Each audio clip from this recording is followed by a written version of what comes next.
In just a few years, it killed more people than any war in human history.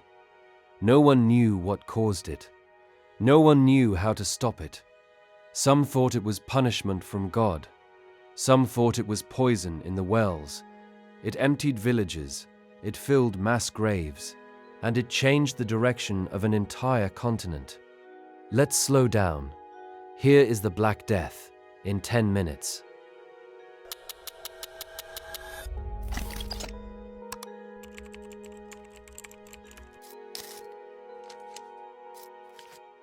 Here's the thing. The disease didn't even begin in Europe. Most evidence points to Central Asia, somewhere in the region of the Tian Shan Mountains, decades before it reached the West. The culprit was a bacterium, Yersinia pestis, carried by fleas that lived on black rats. When an infected flea bit a person, the bacteria entered the bloodstream, and the body's lymph nodes swelled as they tried to fight it off. For centuries, trade routes across Asia had connected distant regions, and disease could travel wherever goods and people did. Silk, spices, and now, unknowingly, infected rodents moved together along the same roads and the same ships.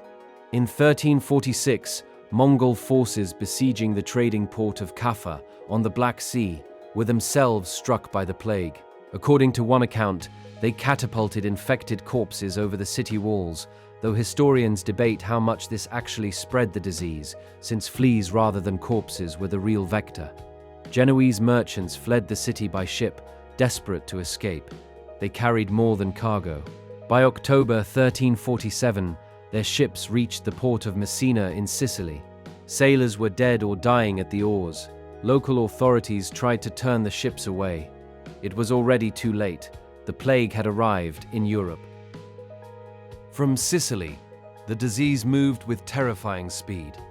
It reached the Italian mainland within months. By early 1348, it had reached Florence, a wealthy and crowded city that would soon see some of the highest death tolls in Europe. The writer Giovanni Boccaccio lived through the outbreak there, and later described a city where the healthy abandoned the sick, and the dead were carried out of the city on carts, layered like cargo. The disease reached France, Spain, and England within a year or two. By 1351, it had spread as far as Scandinavia and Russia.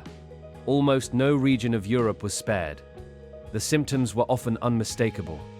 Painful swellings, called buboes, appeared in the groin, armpits, or neck, sometimes growing to the size of an egg or larger.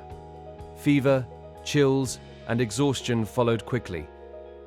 In severe cases, dark blotches spread beneath the skin, caused by bleeding under the surface, and some later writers believed this was the origin of the plague's darker nickname. Some forms of the disease attacked the lungs directly, spreading through coughing alone, and could kill within a day or two, far faster than the more common form spread by flea bites. Contemporary writers described entire households dying together, with no one left to bury them. And in cities like London, mass graves were dug outside the walls to handle the sheer number of bodies. Honestly, historians still argue about the real number. Estimates for Europe range from roughly 30 to 60% of the entire population. A staggering range, but even the lowest estimates describe a demographic catastrophe with almost no precedent in recorded history. The plague was never only a European story. It swept through the Middle East and North Africa as well, following many of the same trade routes. The great historian Ibn Khaldun, writing decades later, described entire dynasties and civilizations being erased, and he lost his own parents to the disease. Cairo, one of the largest cities in the world at the time, may have lost close to half its population within a matter of months.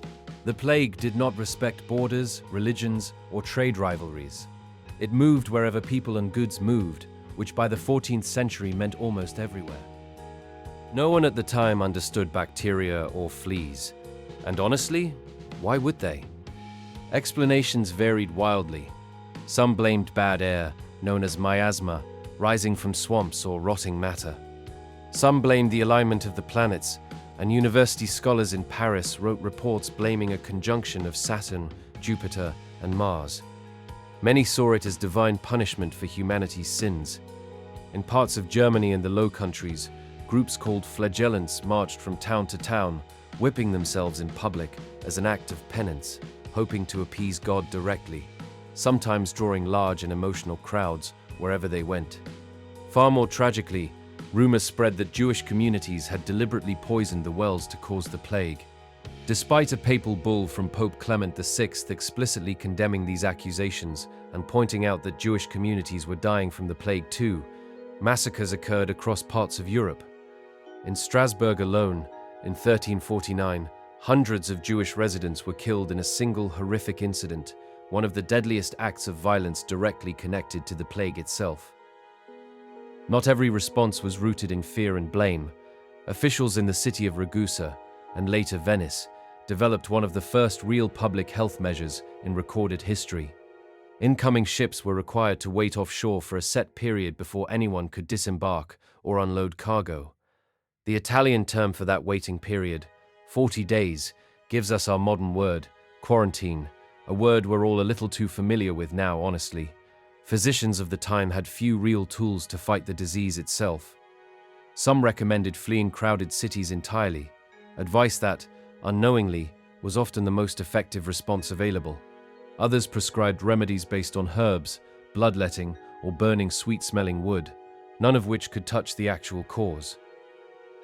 It is tempting to think of the Black Death only as an ending. But here's a strange twist. In some ways, it was also a beginning. With so much of the workforce gone, the surviving laborers suddenly had leverage they had never had before. Wages rose sharply across much of Europe, in some regions doubling within a generation. Serfs who had been tied to a lord's land for generations began negotiating better terms or simply leaving for better opportunities elsewhere, something that would have been unthinkable only decades earlier. Alarmed landowners tried to fight back. In England, the Statute of Labourers in 1351 attempted to freeze wages at pre-plague levels by law, and similar measures appeared in other parts of Europe. It largely failed, and the resentment it created helped fuel the peasants' revolt decades later, in 1381. The feudal system, already under strain, never fully recovered its old rigidity. Some historians describe the following century as something close to a golden age for common laborers, at least compared to what came before. The plague also shook religious confidence in ways that took generations to fully unfold.